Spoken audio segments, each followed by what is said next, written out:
The council chamber reeked of old leather and burning cedar, a scent that should have been comforting, but instead made my stomach twist into knots. I stood at the back of the room, pressed against the cold stone wall, trying to make myself invisible among the sea of important faces, pack elders, high-ranking wolves, women draped in silk and confidence. My worn cotton dress felt like a beacon of inadequacy.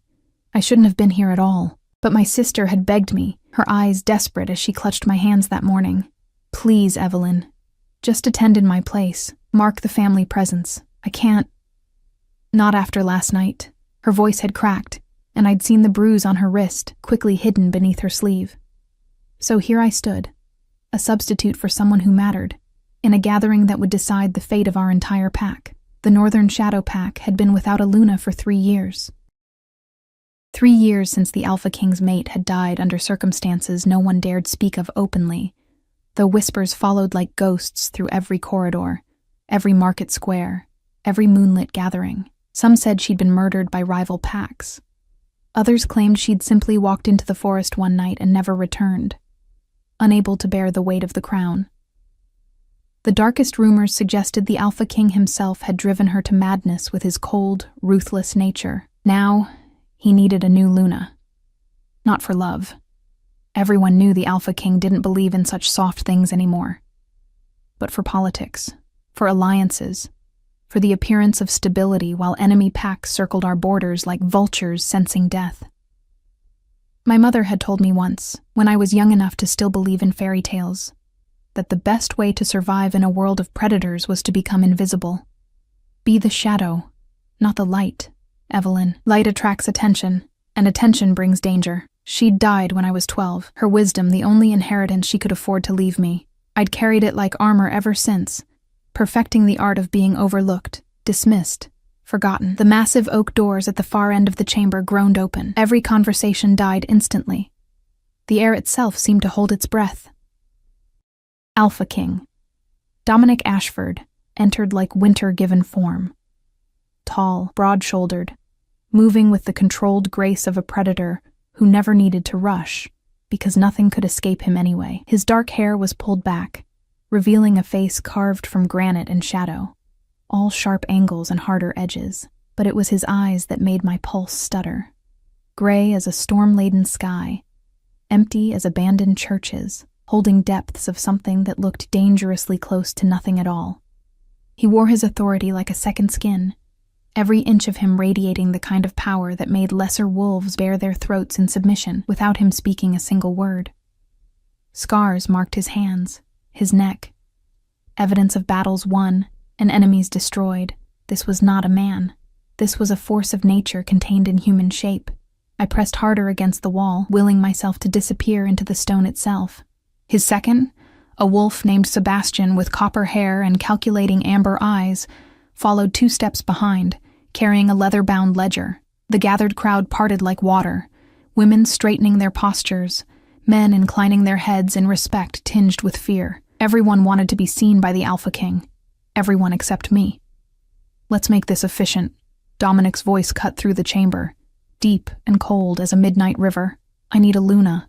The council needs stability. Our enemies need a message that this pack remains strong." He moved to the center of the room, his gaze sweeping across the assembled wolves with all the warmth of a butcher evaluating cattle. "I'm not interested in love songs or romantic delusions. This is a political arrangement. You'll present yourselves, state your qualifications, and I'll make my selection based on practical considerations. My sister would have been perfect for this. She was beautiful, confident, trained in all the social graces expected of high-ranking females. I was none of those things, just a girl with pale blonde hair that never quite behaved, ordinary features, and a tendency to say the wrong thing at the wrong time. I'd come only to mark attendance, to let the council see that our family hadn't completely abandoned their obligations. I could slip out now. No one would notice.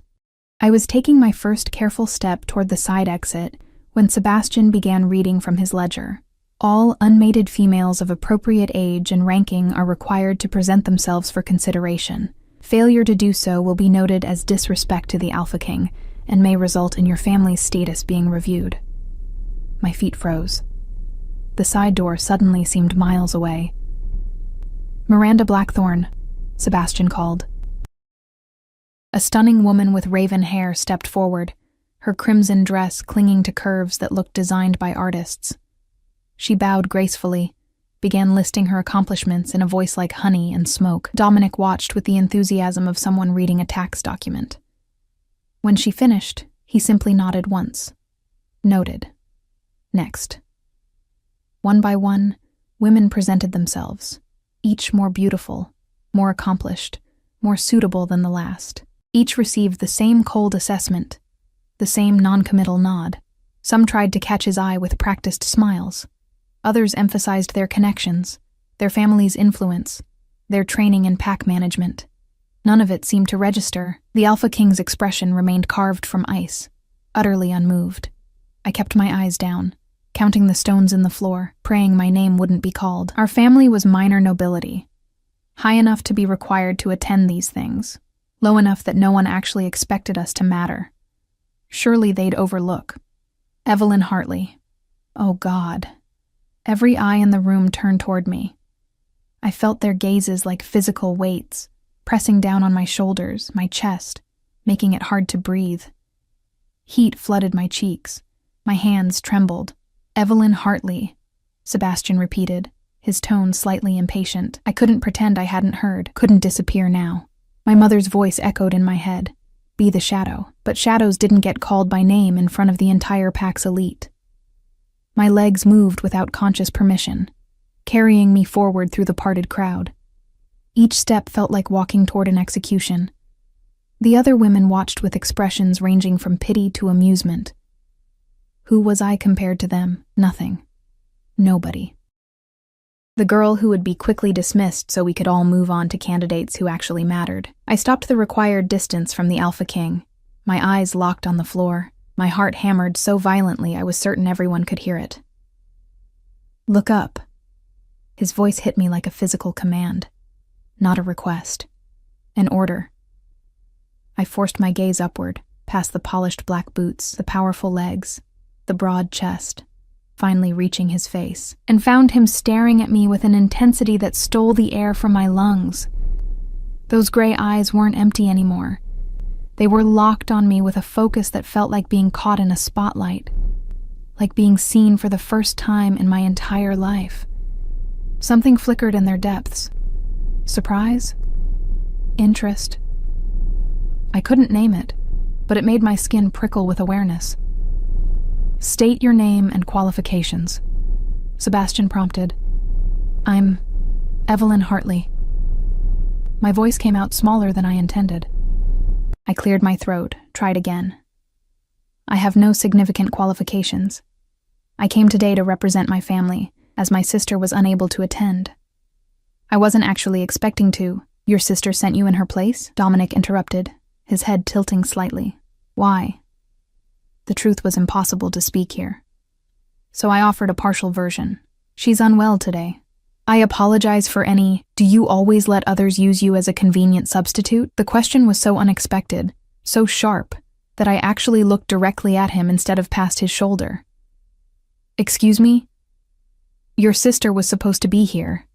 She pushed the obligation onto you. Do you often accept burdens that aren't yours to carry?" Something in his tone made my spine straighten.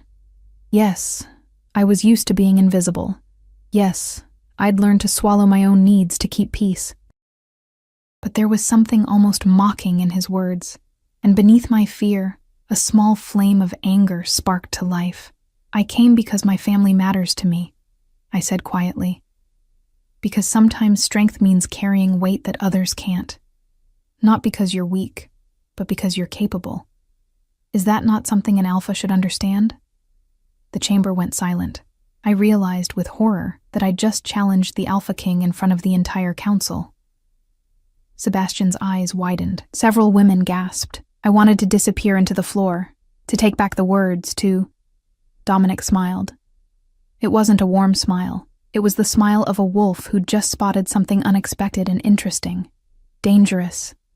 "Everyone out," he said suddenly, his voice carrying absolute authority, except her.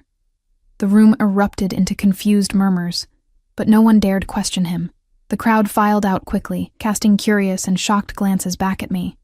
Sebastian hesitated, looking between his alpha and me with clear concern, before finally following the others out. The massive doors closed with a sound like a tomb ceiling. I was alone with the Alpha King. My heart threatened to break through my ribs.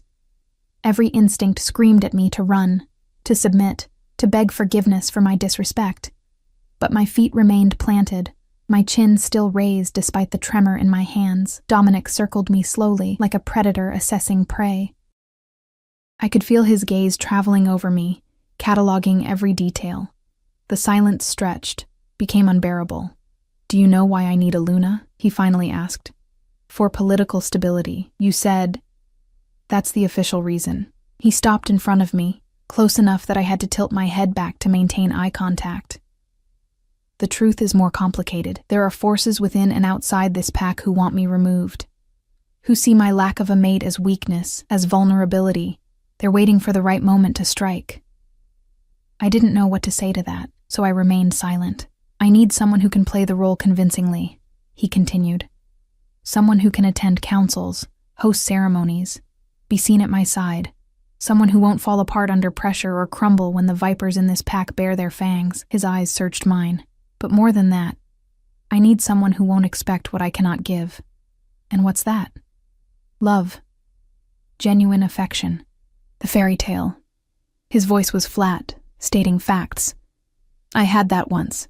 It ended in blood and betrayal. I won't walk that path again." Something in his words resonated with the hollow spaces in my own chest. I understood loss, understood the walls we built to survive it. "So you want, what? An actress? A business partner in formal clothes?" "Essentially." He studied me for a long moment. "You're not what I expected to find today. I'm sure all the other women are more. They're predictable. Ambitious. They want the crown, the power, the prestige." He stepped closer, his voice dropping lower. "You didn't even want to be in that room. You have no interest in any of this. That makes you either the worst candidate or the most perfect one." My mind spun, trying to process what was happening. "I don't understand." "Pretend to be my wife," he said bluntly. "In public, we'll present as a united front, the Alpha King and his chosen Luna. In private, we maintain separate lives. You'll have your own quarters, your own freedom. This would be an arrangement, nothing more. 1 year. If either of us finds it unbearable, we can end it with a quiet annulment, and you'll be generously compensated for your time." I stared at him, certain I'd misheard. "You're asking me to fake a marriage to you?" "Yes." "Why me? Why not one of those beautiful, accomplished women out there who actually want this?" "Because they want something from me. Love, power, status. It doesn't matter. Want creates expectation, and expectation leads to disappointment and complication." His gray eyes held mine with uncomfortable intensity. "You want nothing. That makes you safe." Safe. The word hung between us like a blade's edge. There was nothing safe about any of this. But as I stood there, my mind racing through implications and impossibilities, a terrible realization crept over me. My family was drowning in debt. My sister's husband was becoming increasingly violent. We had no allies, no prospects, no way to climb out of the hole we'd fallen into.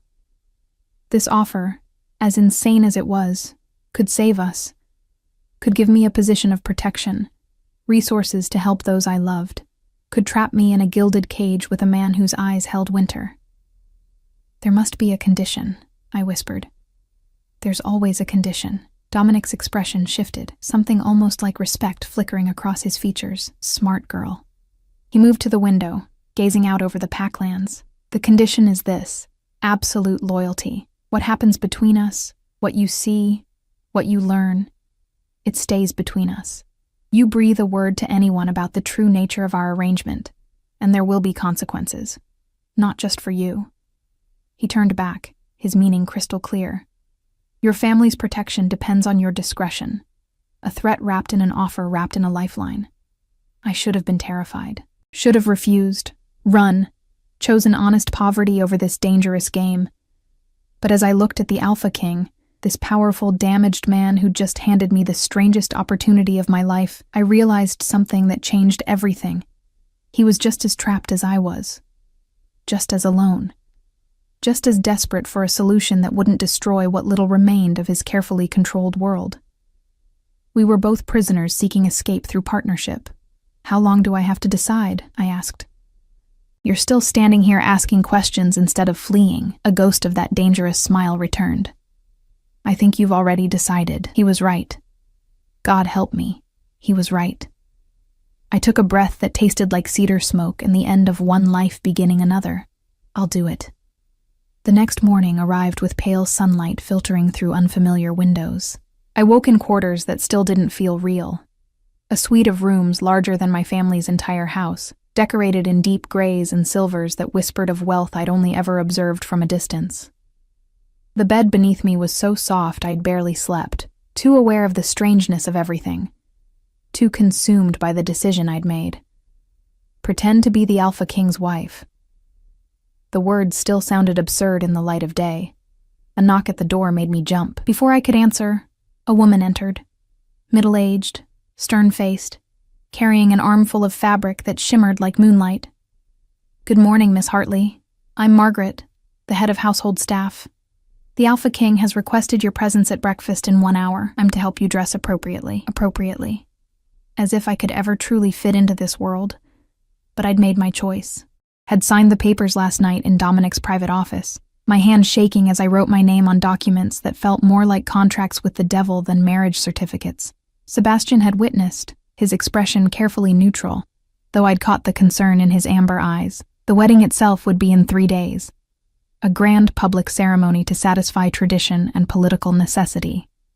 3 days to transform from nobody into the Northern Shadowpack's Luna. Margaret dressed me in a gown of dove gray. Simple, but clearly expensive, the fabric flowing like water. She pinned my blonde hair up in a style that made me look older, more refined. When she held up the mirror, I barely recognized myself. I looked like someone who might belong in the Alpha King's world. Looks, I was learning, could be deceiving. The breakfast room was smaller than I'd expected, with windows overlooking the forest. Dominic was already there, reading through papers while his food grew cold. He looked up when I entered, his gray eyes assessing me with that same unsettling intensity from yesterday. You look the part, he said, which I supposed was meant as a compliment. Thank you? I moved to the chair across from him, unsure of the protocol. Did fake wives sit beside their fake husbands or maintain distance? Sit here. He gestured to the chair at his right hand. We start building the illusion now. Servants talk. Everything we do will be reported and analyzed. I took the indicated seat, hyper-aware of his proximity. He smelled like pine and something darker, like smoke from ancient fires. Breakfast was elaborate. Fresh bread, eggs prepared 3 different ways, fruit I'd only seen at expensive markets. My stomach was too twisted to appreciate any of it. Eat, Dominic commanded, noticing my hesitation. You look like you might collapse in a strong wind. That won't help either of us. I'm fine. That wasn't a request, Evelyn. His tone was mild, but held steel underneath. Part of your role is appearing healthy and well cared for. People will judge me based on your condition. Eat. I picked up my fork, more out of defiance than appetite. The eggs were perfectly seasoned, melting on my tongue. Despite my nerves, I found myself eating more than I'd intended. Better. Dominic returned to his papers. Sebastian will brief you today on pack politics, key players, and social expectations. You'll also meet with the ceremony coordinator. The wedding will be witnessed by 5 neighboring packs in addition to our own. It needs to be convincing. How convincing? The question escaped before I could stop it. He looked up, one eyebrow raised. Convincing enough that no one questions it. Convincing enough that my enemies believe I've formed a stabilizing bond. Can you manage that? There was challenge in his voice, testing me. I set down my fork and met his gaze directly. I agreed to this arrangement, Alpha King. I won't make you regret it. Something shifted in his expression. Approval, perhaps, or surprise. Dominic. When we're alone, you'll use my name. Formality creates distance that looks wrong between married couples. Dominic. I I repeated, tasting the name. It felt strange, intimate, dangerous, and I'll call you Evelyn. Not Eve, not Lynn. Your full name. He paused. Unless you prefer something else? No one's ever asked me that before. The words slipped out before I could filter them. People usually just call me whatever they want, or nothing at all. That changes now. His voice was firm. You're about to become the most visible woman in this pack. You need to decide who you want to be in that role. Who did I want to be? I'd spent so long being invisible, accommodating, forgettable. The idea of choosing my own identity felt foreign and thrilling and terrifying all at once. Evelyn is fine, I said finally. It was my mother's choice. I'd like to honor that. Dominic nodded once, then returned to his papers. We finished breakfast in silence, but it felt different now. Less awkward, more like two people learning to exist in the same space. Sebastian arrived as we were finishing, his copper hair catching the morning light. He bowed slightly to Dominic, then turned to me with a smile that seemed genuine. Luna to be. Ready for your crash course in pack politics? Is anyone ever ready for that? I asked. He laughed. Smart answer. Come, we have much to cover and little time. Dominic stood, and I automatically rose as well. He caught the movement, studied me for a moment. Tonight we'll dine with the council elders. First public appearance as a couple. Wear something that makes you feel confident, not just appropriate. He moved past me, pausing at the door. And Evelyn, stop looking so terrified. You survived yesterday's challenge. You'll survive today's as well. Then he was gone, leaving me with Sebastian and a day that promised to be overwhelming. The briefing room was lined with maps, family trees, and charts that made my head spin. Sebastian proved to be a patient teacher, walking me through the complex web of pack hierarchy, alliances, and feuds that had accumulated over decades. The Crimson Fang pack to the east. They're neutral on the surface, but their alpha, Catherine Moreno, lost a sister in a border skirmish 15 years ago. She's never forgiven Dominic, even though he wasn't responsible. Sebastian pointed to another region. The Silver Creek Wolves are allies, but their loyalty is bought through trade agreements that need constant maintenance. Show any weakness, and they'll renegotiate to their advantage.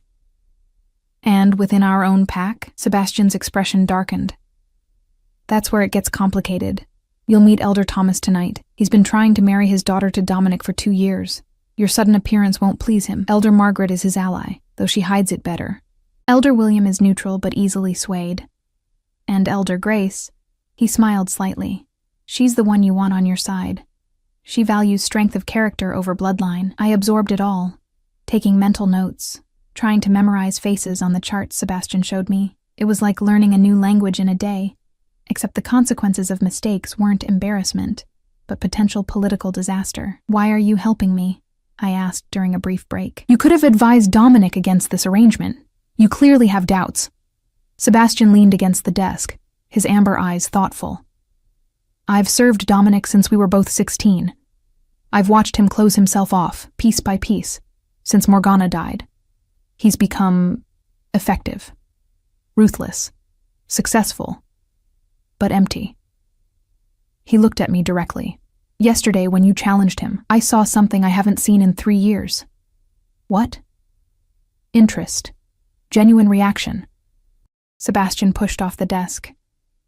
I don't know if this arrangement will help or harm him, but stagnation is its own death. At least this is movement. Before I could respond, the door opened and a young woman entered. Petite, dark-haired, with violet eyes that widened when she saw me. Oh, I'm sorry, I didn't know. Sebastian, I was looking for the ceremonial protocols and Iris. Perfect timing. Sebastian gestured to me. This is Evelyn Hartley, soon to be our Luna. Evelyn, this is Iris, one of our pack historians, and the only person who actually enjoys reading ancient ceremonial texts. Iris's surprise melted into a warm smile. It's wonderful to meet you. I'm sorry for barging in. I've been preparing materials for the wedding ceremony. There are so many traditions, and I wanted to make sure we honored them properly. She hesitated. If you'd like help understanding any of them, I'm happy to explain. There was genuine kindness in her offer, No hidden agenda or judgment. It was the first moment since agreeing to this arrangement that someone had looked at me as a person, rather than a problem to solve or a pawn to position. I'd appreciate that very much, I said honestly. I'm afraid I'm rather lost in all of this. We all are, really. Iris settled into a nearby chair. Pack politics is just organized chaos with better vocabulary. You'll learn. The three of us spent the afternoon together. Sebastian covering political strategy, while Iris explained cultural traditions. I learned about the ceremonial binding, the public vows, the symbolic joining of bloodlines. It was beautiful and terrifying in equal measure. By the time evening approached, my head was spinning with information. Margaret returned to dress me for dinner, this time in a gown of deep forest green that somehow made my blonde hair look intentional rather than washed out. The neckline was modest but elegant, the fabric clinging in ways that suggested sophistication without being provocative. The Alpha King chose this himself, Margaret mentioned as she fastened the final clasp. Said it would complement your coloring. The fact that Dominic had thought about such details unsettled me. This was supposed to be a business arrangement. Partners didn't usually select each other's clothing, unless they were building an illusion. Dominic was waiting outside my quarters, dressed in formal black that made him look even more imposing. His gray eyes traveled over me, and something flickered in their depths. Good. You look like a Luna. I feel like a fraud. The difference between being something and appearing to be something is often just confidence. He offered his arm. Shall we? I placed my hand in the crook of his elbow, feeling the solid strength of muscle beneath the fabric. We walked through the corridor together, our footsteps echoing off stone walls. Guards nodded as we passed. Servants paused in their work, eyes widening. The performance had begun. The formal dining room was grand, with a table that could seat 30, but tonight held only 8. The 5 council elders, Dominic, Sebastian, and me. Everyone stood as we entered. The elders' faces showed varying degrees of surprise, calculation, and in one case, barely concealed anger. Elder Thomas, Elder Margaret, Elder William, Elder Grace, Elder Robert. Dominic greeted each in turn before guiding me to the chair at his right. May I introduce Evelyn Hartley, my chosen mate, and your future Luna. The silence that followed felt loaded with explosives. Elder Thomas spoke first, his voice carefully controlled. This is unexpected, Alpha King. Might I ask when this courtship occurred? I was unaware of any connection between your household and the Hartley family. Sometimes the most important connections form quietly, Dominic replied smoothly. Evelyn and I have known each other longer than most realize. We simply chose to keep our relationship private until we were certain. It was a masterful lie, delivered with such confidence that I almost believed it myself. Elder Grace, a silver-haired woman with sharp green eyes, smiled. How refreshing. Young people today share every detail of their lives publicly. There's something to be said for discretion. She turned to me. Tell me, dear, what draws you to our Alpha King? Besides the obvious attractions, it was a trap, a test. Everyone at the table leaned in slightly, waiting for my answer. I thought about my mother's advice, about being shadows, but maybe in this role, I needed to be light instead. His honesty, I said finally. In a world full of pretty lies and political games, Dominic tells the truth, even when it's uncomfortable. That's rare. That's valuable. I looked at him, found him watching me with those storm gray eyes. That's something worth building a partnership on. It wasn't entirely a lie. He had been honest with me about what this arrangement was and wasn't. In a strange way, that brutal honesty was the most respectful thing anyone had offered me in years. Dominic's expression softened almost imperceptibly. His hand moved to cover mine where it rested on the table, a gesture so natural it looked rehearsed, though we'd never discussed such things. His touch was warm, solid, grounding. Evelyn sees things others miss, he said quietly. That's what drew me to her. In a position like mine, surrounded by ambition and agenda, having someone who values truth above advancement is... He paused, and something real crept into his voice. It's everything. The moment stretched, became something neither of us had intended.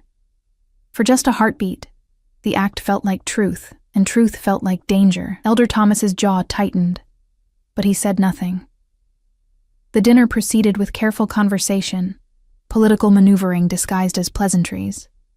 I navigated it as best I could, following Sebastian's earlier coaching, watching Dominic for cues, but under the table, his hand remained on mine, and I couldn't tell anymore if it was part of the performance or something else entirely. The wedding ceremony took place under a full moon 3 days later, in the ancient stone circle that had witnessed pack unions for over 2 centuries. Torches burned along the perimeter, casting dancing shadows across the gathered wolves. Hundreds of them, from our pack and beyond, all dressed in their finest, all watching with varying degrees of curiosity, skepticism, and hunger for gossip. I stood in the preparation tent, staring at my reflection and not recognizing the woman looking back. The ceremonial gown was ivory silk that moved like liquid moonlight, with delicate embroidery along the bodice depicting wolves running beneath stars. My blonde hair had been woven with silver thread and winter flowers. I looked like something from the old stories, the kind my mother used to tell before the world taught me that fairy tales were lies. "You're shaking." Iris appeared beside me, her violet eyes concerned. She'd appointed herself my unofficial lady-in-waiting over the past 3 days, a friendship I hadn't expected, but desperately needed. "Are you all right?" "I'm about to marry a man I barely know in front of half the territory, knowing the entire thing is an elaborate deception." I tried to smile. "How should I be?" "Terrified, probably, but you're still here." She adjusted a flower in my hair. "That takes courage. Or stupidity. Sometimes they're the same thing." She squeezed my hand. "For what it's worth, I think you're good for him. He's been different these past days, more present. Like he's woken up from a long sleep."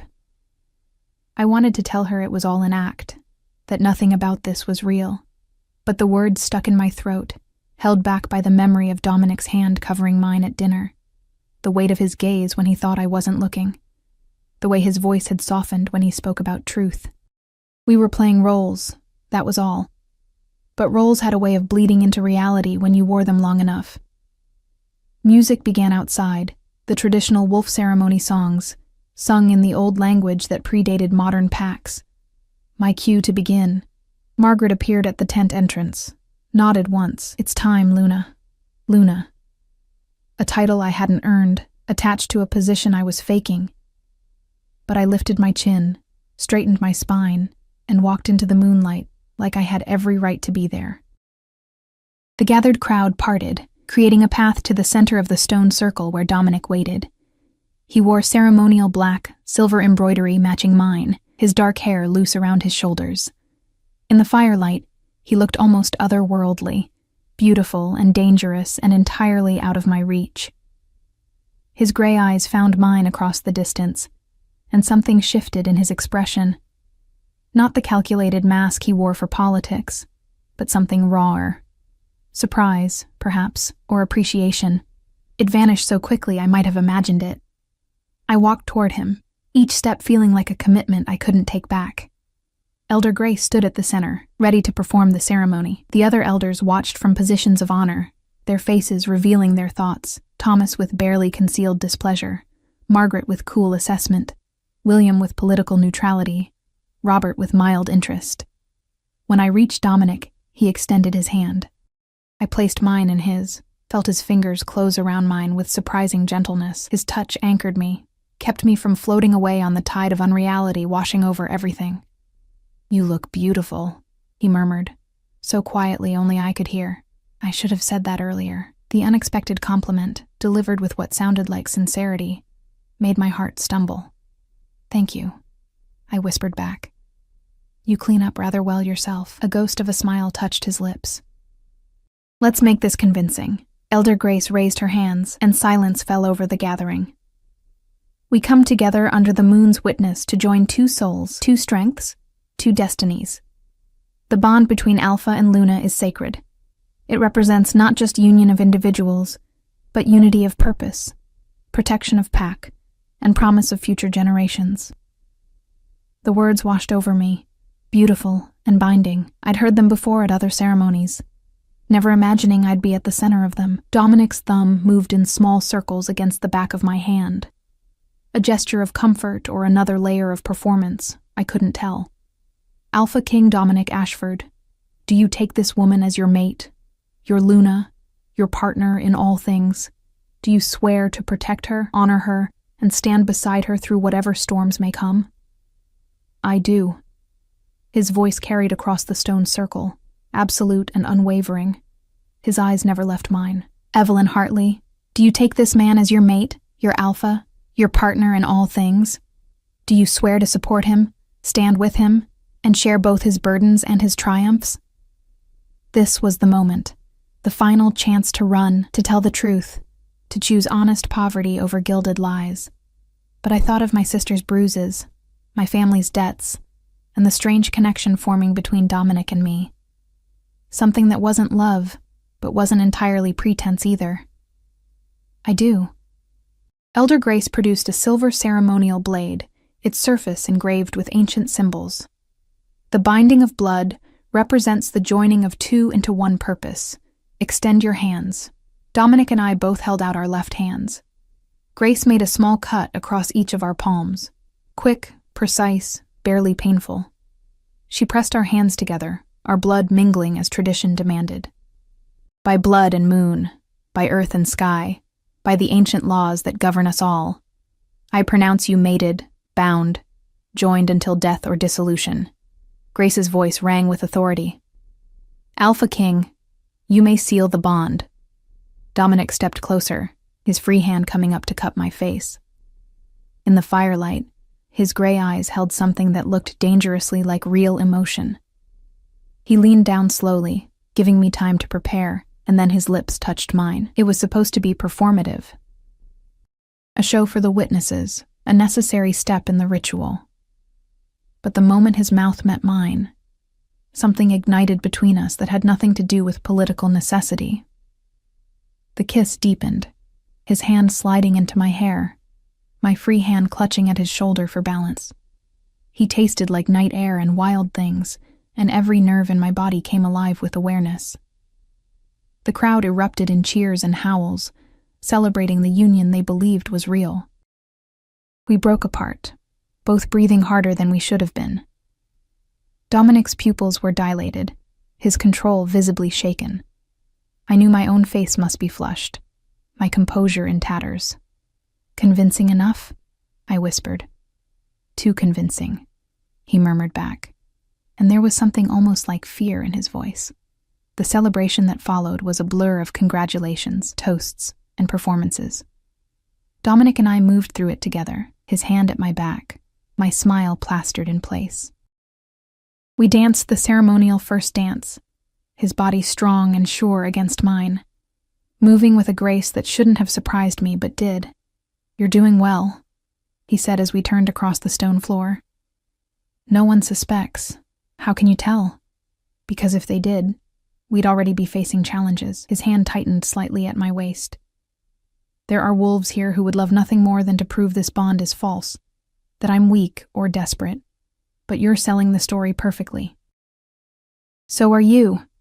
I looked up at him, studied the hard lines of his face, almost too perfectly. His jaw tensed. Don't confuse performance with reality, Evelyn. I could say the same to you. The song ended before he could respond. We separated, moved to different groups, played our parts. I accepted congratulations from wolves whose names I struggled to remember, smiled at compliments that felt hollow, and navigated conversations loaded with hidden meaning. Catherine Moreno, Alpha of the Crimson Fang Pack, approached me near midnight. She was striking, tall, with copper hair and eyes like burnt amber, her dress the color of fresh blood. The new Luna, how unexpected. Her smile didn't reach her eyes. Tell me, Evelyn Hartley, what makes you think you can survive in Dominic's world? It was a challenge, delivered with sugarcoating. Around us, conversations quieted as wolves sensed potential conflict. I don't think survival, I replied carefully. I know partnership. There's a difference. Is there? Catherine circled me slowly, assessing. Dominic's last Luna thought she could be his partner too. Look how that ended. The reference to Morgana was deliberate provocation, meant to rattle me. I felt Dominic's attention shift toward us from across the clearing, his posture tensing. "The past doesn't dictate the future," I said, keeping my voice steady. "We honor those we've lost by living fully, not by remaining trapped in grief." Catherine's eyes flashed. "Careful, little Luna. Philosophy won't protect you when the real threats come." "No," I agreed, "but courage might, and choosing to stand rather than hide." I met her gaze directly. "I may not be what anyone expected, but I'm here, and I'm not going anywhere." For a long moment, we stared at each other. Then, unexpectedly, Catherine laughed, a genuine sound that broke the tension. "Perhaps there's more to you than meets the eye." "Very well, Evelyn Hartley. Let's see if you prove me wrong." She walked away, and the gathered wolves relaxed. I released a breath I hadn't known I was holding. Dominic appeared at my side moments later. That was risky. She was testing me. Backing down would have been worse, true. He studied me with that intense focus that made me feel transparent. "You continue to surprise me. Is that good or bad?" "I haven't decided yet." The celebration continued until dawn began to lighten the eastern sky. Finally, as the last guests departed and the torches burned low, Dominic and I found ourselves alone in the stone circle. The servants had begun cleaning up, giving us respectful distance. "We should retire to our quarters," Dominic said formally. "Appearances." "Of course." I gathered my skirts, suddenly exhausted. The adrenaline that had carried me through the night was fading, leaving only bone-deep weariness. We walked back to the main residence in silence. When we reached the corridor that led to our separate quarters, the arrangement we'd agreed upon, Dominic paused. "You did well today," he said quietly. "Better than I expected." "You sound surprised." "I am." He turned to face me fully. "When I made this arrangement, I thought I was choosing someone safe, predictable, someone who would play the role and remain invisible otherwise. And now?" His gray eyes held mine, and in them I saw conflict, confusion, something that might have been regret or might have been hope. I couldn't tell which. "Now I'm beginning to think I chose someone far more dangerous than any of the alternatives." "Dangerous how?" He reached out, tucked a loose strand of hair behind my ear, in a gesture so tender it made my chest ache. "You make me forget this isn't real." The confession hung between us, vulnerable and terrifying. My heart hammered against my ribs. "Dominic!" "Good night, Evelyn." He stepped back, the distance between us suddenly feeling like miles instead of inches. "Get some rest. Tomorrow the real work begins." He turned and walked toward his quarters, leaving me standing alone in the corridor, my palms still tingling where our blood had mixed, my lips still remembering the taste of a kiss that was supposed to mean nothing. I returned to my rooms, let Margaret help me out of the ceremonial gown, and finally collapsed into bed as dawn painted the sky in shades of rose and gold, but sleep wouldn't come. I kept replaying the night, Catherine's challenge, the crowd's cheers, the feel of Dominic's hand in mine. Most of all, I kept remembering his words. "You make me forget this isn't real," because the terrible truth was, I was starting to forget too, and that was more dangerous than any political threat we might face. The weeks following the wedding blurred together in a whirlwind of public appearances, council meetings, and the careful dance of maintaining an illusion that felt less like pretending with each passing day. I learned the rhythms of pack life, the morning security briefings, the afternoon social obligations, the evening councils where real power was negotiated behind civilized conversation. Dominic and I developed a pattern. In public, we were the perfect couple. His hand at the small of my back, my smile warm when he entered a room, small touches and glances that spoke of intimacy. In private, we maintained careful distance, retreating to separate quarters each night. The space between us both necessary and increasingly uncomfortable. But something was shifting. I felt it in the way his fingers would linger a moment too long when passing me documents, in the way his eyes would track me across crowded rooms when he thought no one was watching, in the conversations that stretched late into the evening in his study, ostensibly about pack business, but drifting into philosophy, personal history, dreams we'd abandoned. "Tell me about your mother," he'd asked one night, 3 weeks after the wedding. We were reviewing trade agreements, the work forgotten as rain drummed against the windows. Why? I'd countered, surprised by the personal question. Because you mention her advice often, but never who she was. I want to understand what shaped you, so I'd told him. About her kindness, her wisdom, her quiet strength in the face of a world that wanted to break her. About the night she died, holding my hand, making me promise to never let anyone make me feel small. I've broken that promise every day, I'd admitted. Until recently. You're keeping it now, Dominic had said, his voice rough. Every time you face the council elders, every time you refuse to back down from wolves like Catherine, your mother would be proud. The sincerity in his words had undone something inside me, made me realize that the lines between performance and reality were dissolving faster than either of us had anticipated. Now, standing in his study on a cold afternoon in late autumn, watching him pace before the window, I understood that our carefully constructed arrangement was about to face its first real test. There's been an attack, Sebastian announced, entering without knocking, his usual composure cracked by urgency. The Silver Creek Pack's northern border.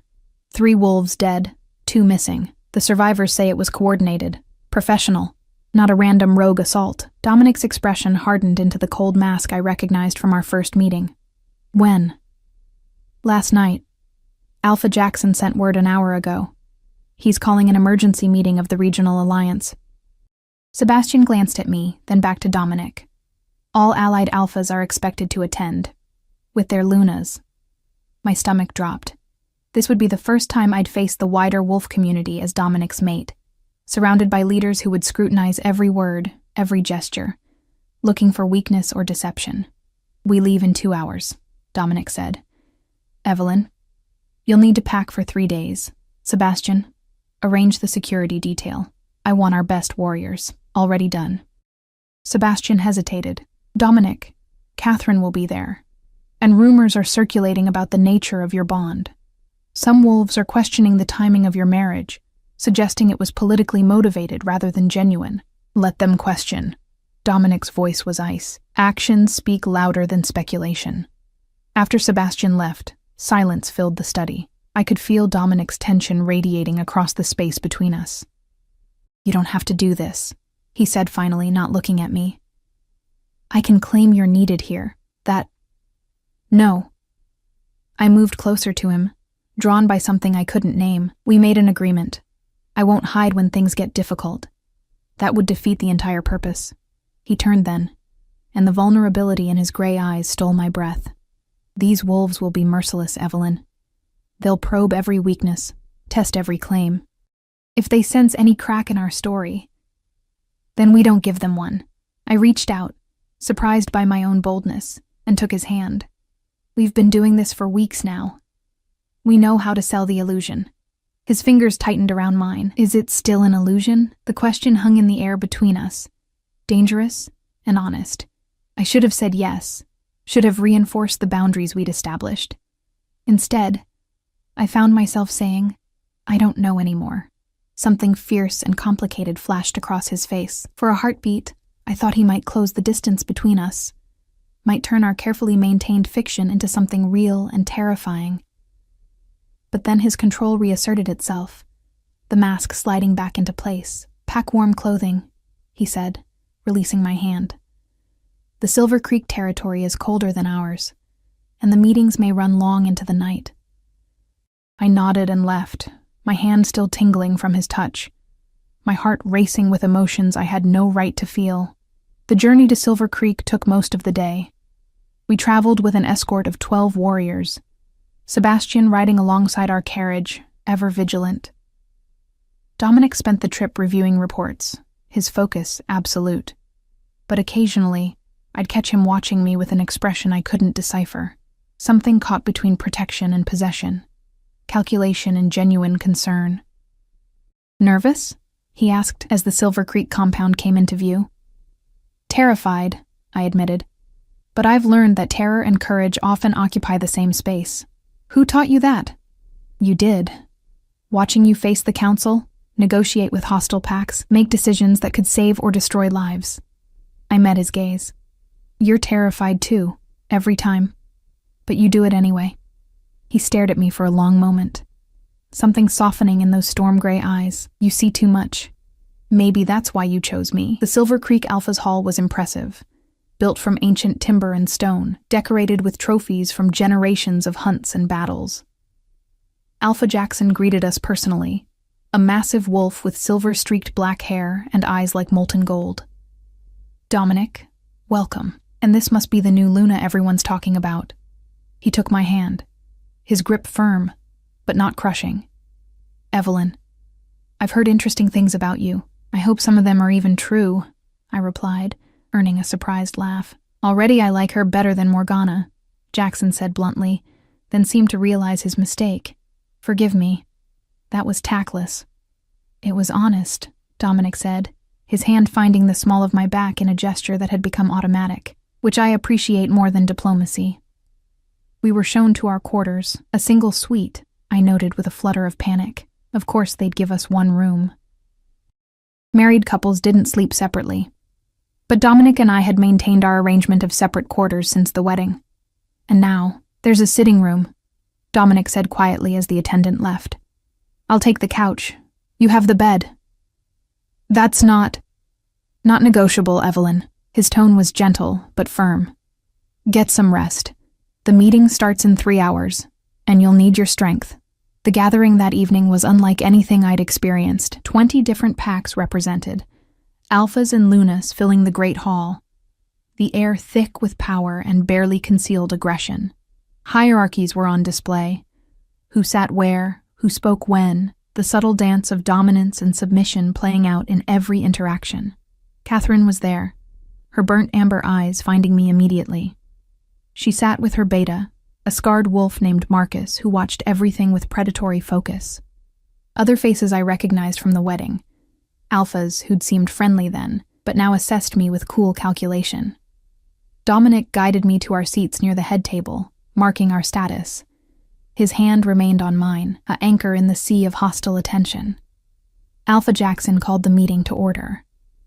3 days ago, my northern border was attacked. Professional assault, coordinated timing, clear objective. They weren't there to kill, but to kidnap. We recovered the bodies of 3 warriors who resisted. 2 others are missing, both young females of breeding age. Murmurs rippled through the hall. The implication was clear. Someone was stealing wolves, targeting females specifically. This is the 4th such attack in 2 months, Jackson continued. First, the Crimson Fang lost 2, then the Mountain Ridge Pack, then Eastern Vale, now us. We're facing an organized threat, and we need to respond as a united front. Or we're facing something worse, Catherine spoke up, her voice cutting through the discussion. What if this isn't external? What if we have a traitor among our own? The hall erupted into argument. Accusations flew. Old grudges surfaced. I watched Dominic's face remain impassive even as several wolves questioned the Northern Shadow Pack's loyalty, suggesting our recent stability was suspicious given the chaos affecting others. Interesting timing, isn't it? Marcus, Catherine's beta, said loudly. Dominic suddenly finds a mate, solidifies his position, and simultaneously attacks begin on allied packs. Makes one wonder about motives. Careful, Marcus. Dominic's voice was soft, but it cut through the noise like a blade. Accusations without evidence are dangerous things. Then provide evidence of your innocence. Catherine leaned forward, her amber eyes challenging. Show us your border patrol logs. Prove your warriors weren't involved. It was a trap.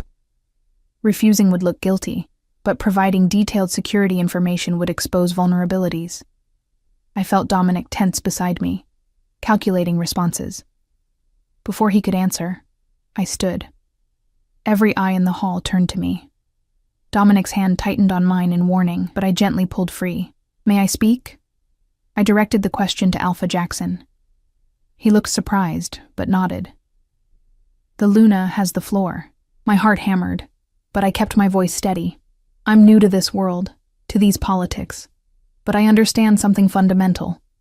Fear makes us turn on each other, which is exactly what our real enemy wants. Whether these attacks are external or internal, the goal is the same. Divide us, make us suspicious, weaken the alliances that keep all our packs safe. I turned to face Catherine directly. You lost wolves you cared about. That pain is real and your anger is justified. But directing it at each other accomplishes nothing except the enemy's objective. I looked around the room, meeting as many eyes as I could. My mate offered you evidence of innocence, but perhaps what we need is evidence of cooperation. Let the Northern Shadow Pack send warriors to reinforce your borders. Let us share intelligence, patrol together, prove through action rather than words that we're allies, not enemies. Silence followed my words. I couldn't tell if I'd helped or made everything worse. Then Alpha Jackson nodded slowly. The Luna speaks wisdom. Catherine, would you accept Northern Shadow warriors to help secure your territory? Catherine studied me for a long moment, her expression unreadable. Finally, she inclined her head. I would. Provided Dominic comes personally. Lead from the front, Alpha King. Show us your commitment is more than political convenience. Done, Dominic said immediately, standing beside me. His hand found mine again, and this time when he squeezed, it felt like gratitude. We leave tomorrow. The meeting continued late into the night. Strategies developed, resources allocated. When we finally returned to our quarters, exhaustion made my limbs heavy. That was either brilliant or catastrophically foolish, Dominic said, closing the door behind us. I haven't decided which. Did it work? Yes. He turned to face me, and the intensity in his gaze made my breath catch. You disarmed a situation I couldn't have talked my way out of, made them see reason when all they wanted was blood. How did you know what to say? I didn't. I struggled to explain. I watched you these past weeks. Saw how you navigate impossible situations by finding the truth beneath the politics. I tried to do the same. He crossed the room in 3 strides, cupped my face in his hands with a tenderness that contradicted his usual control. You're dangerous, Evelyn Hartley. More dangerous than any weapon I've ever wielded. Because I make you forget it's not real. I whispered, echoing his words from weeks ago. Because you make me wish it was. The confession hung between us, vulnerable and terrifying and honest. His thumb traced my cheekbone, his gray eyes searching mine for something. Permission, resistance. I couldn't tell. Dominic, I breathed, and I didn't know if I was protesting or encouraging. He closed his eyes, took a shuddering breath, and stepped back. Get some sleep. Tomorrow will be dangerous, and I need you sharp. He retreated to the sitting room, leaving me alone with my racing heart and the knowledge that everything between us had just shifted irrevocably. We were no longer pretending to feel something. We were pretending not to. The Crimson Fang territory was beautiful in its brutality, jagged cliffs overlooking dark forests, winds that howled like wounded animals, and a pervasive sense that danger lurked in every shadow. We arrived with 20 of our best warriors, prepared to spend 2 weeks reinforcing Catherine's borders and hunting whatever threat had been stealing wolves. The first few days passed in careful coordination. Dominic worked alongside Catherine's warriors, earning their respect through action rather than words. I found myself in an unexpected role, mediating between packs, helping families of the missing wolves, organizing supply lines. The work was exhausting but purposeful, and I discovered a strength I hadn't known I possessed. Iris had accompanied us, her knowledge of pack histories proving invaluable in understanding territorial patterns. She and I spent long hours mapping attack sites, searching for connections the others had missed. Look at this, she said one evening, papers spread across the table in our temporary quarters. Every attack happened during the new moon. And the locations. They form a pattern. Not random at all, but systematic. Like someone's marking territory. Or completing a ritual, I murmured, remembering fragments of old stories my mother had told. Some of the ancient practices required specific timing, specific locations. Sebastian entered, his copper hair wind-blown from patrol. We found tracks near the western ridge. Not wolf, not human. Something else. His amber eyes were troubled. Dominic wants you to stay inside tonight, Evelyn. Whatever's out there, it's getting bolder. But I couldn't sit idle while others risked themselves. That night, when Dominic and his warriors left to investigate the western ridge, I slipped out with Iris, following a hunch that the pattern we'd discovered meant something crucial. The forest at night was alive with sounds. Wind through branches, small animals fleeing unseen predators, the distant howl of wolves on patrol. Iris and I moved carefully, guided by moonlight and instinct, toward a location that should have been the next target based on our calculations. We found it in a clearing, an ancient stone circle, older than any pack territory, carved with symbols that predated modern wolf societies. And in its center, 5 figures in dark robes, chanting in a language that made my skin crawl. Witches. Iris breathed beside me, her face pale. Dark practitioners. They're using the stolen wolves for— One of the robed figures turned, sensing our presence. Witnesses. How inconvenient. They moved with inhuman speed. Iris and I ran, crashing through the underbrush, branches tearing at our clothes and skin. Behind us, the chanting changed, became something darker, and the forest itself seemed to turn hostile, roots rising to trip us, shadows reaching with grasping hands. I stumbled, fell hard, tasted blood. Iris pulled me up, her violet eyes wide with terror. "Run! I'll slow them!" "No!" I grabbed her hand, refusing to leave her. Together. But we weren't fast enough. The witches surrounded us, their faces hidden beneath hoods, their power pressing down like physical weight. The leader stepped forward, and I caught a glimpse of ancient eyes and a young face. "The Alpha King's little Luna," she purred. "How fortunate. Your blood will serve nicely." Terror flooded through me, but beneath it, something else rose. Anger. These creatures had stolen innocent wolves, murdered pack members, threatened everything I'd come to care about. I thought of my mother's words, of Dominic's faith in me, of the strength I'd discovered over these past weeks. "You're mistaken," I said, my voice steadier than I felt. "I'm not helpless prey. I'm a Luna, and you've made a terrible mistake threatening my people." The witch laughed. "Your people? You're barely accepted, little fraud. Did you think we didn't know? Your bond is nothing but political theater. You have no real power here." She was right. I had no Luna abilities, no supernatural strength, no magic to counter theirs, but I had something else. I had witnessed weeks of Dominic's strategic thinking, learned from Sebastian's tactical mind, absorbed Iris's knowledge of pack history and ancient practices. "Iris," I said quietly, "the symbols on the stones, can you disrupt them?" Her eyes widened with understanding. "If I had time, I'll buy you time." I stepped forward, facing the lead witch. "You want my blood? Take it. But you'll have to catch me first." I ran. Not away, but deeper into the circle, leading them away from Iris. Behind me, I heard her moving, heard the scrape of stone on stone as she worked to break the ritual circle. The witches pursued, their magic lashing out like whips of shadow and cold. Pain exploded across my back as one spell connected. I fell, rolled, forced myself up, and kept moving. My lungs burned, my vision blurred, but I couldn't stop. Wouldn't stop. A howl split the night, massive, furious, unmistakably Dominic. He burst into the clearing in full wolf form, a creature of pure power and rage, his gray fur silver in the moonlight.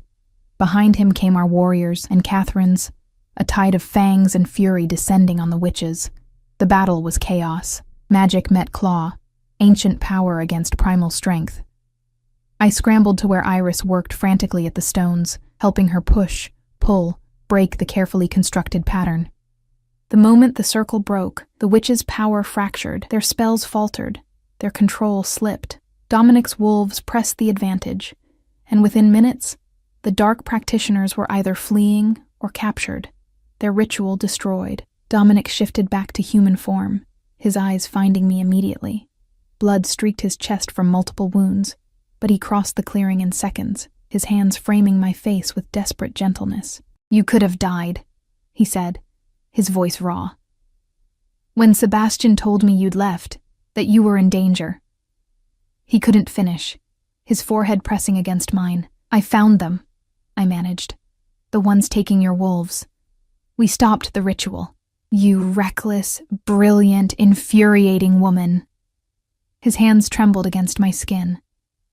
"Don't ever do that again. I can't promise that." I looked up at him. saw past the anger to the fear beneath. This is who I am now, who I've become. I can't go back to being invisible, to staying safe while others risk everything. Something broke in his expression, the last wall between us crumbling. I know. That's what terrifies me. Catherine approached, her amber eyes taking in the scene with shrewd understanding. The Luna saved lives tonight, possibly all our lives. Whatever questions I had about your bond, Dominic, they're answered. No one risks themselves like that for political theater.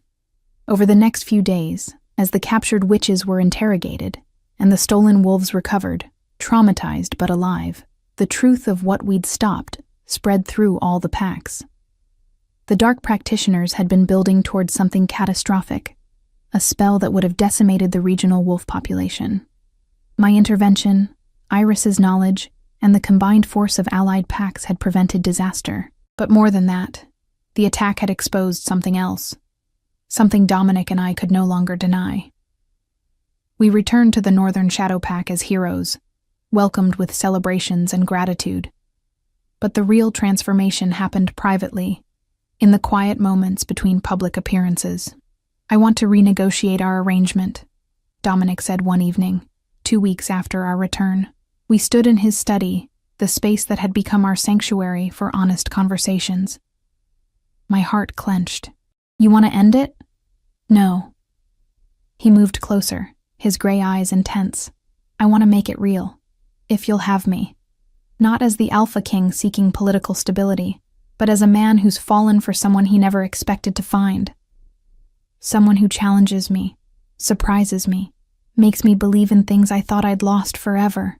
Hope and fear warred in my chest. Dominic, are you certain this wasn't what either of us agreed to? I'm certain that you're the bravest person I've ever met, that you see past the crown and the power to who I actually am.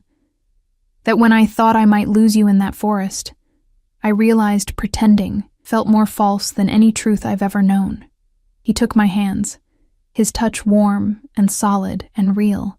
I'm certain that I love you, Evelyn, and I understand if you can't say the same. If this is still just an arrangement for you, but I needed you to know. I kissed him, rose up on my toes and pressed my lips to his, silencing his words with action. He made a sound of surprise that melted into something deeper, his arms wrapping around me, pulling me close as the kiss intensified into everything we'd been holding back for months. When we finally broke apart, both breathless, I smiled against his mouth. I love you too, you impossible, complicated, wonderful man. I think I have for weeks, maybe from that first moment you asked me to pretend, but I was too afraid to admit it. Not so afraid now, terrified, I admitted. But I've learned that terror and courage occupy the same space. His laugh was warm, genuine, the sound of a man remembering joy. You're going to be a remarkable Luna, not because of any arrangement or political necessity, but because you already are. The formal ceremony renewing our vows happened a month later, smaller this time, witnessed by those who mattered most. Sebastian stood as Dominic's second, his amber eyes suspiciously bright. Iris served as my attendant, her violet eyes sparkling with happiness. Even Catherine attended, her earlier hostility transformed into grudging respect and something approaching friendship. This time, when Elder Grace asked if we took each other freely, without obligation or pretense, we both answered with absolute certainty. This time, when Dominic kissed me, there was no audience we were performing for except our own hearts. The months that followed brought challenges, disputes to mediate, threats to counter, the endless work of maintaining pack stability.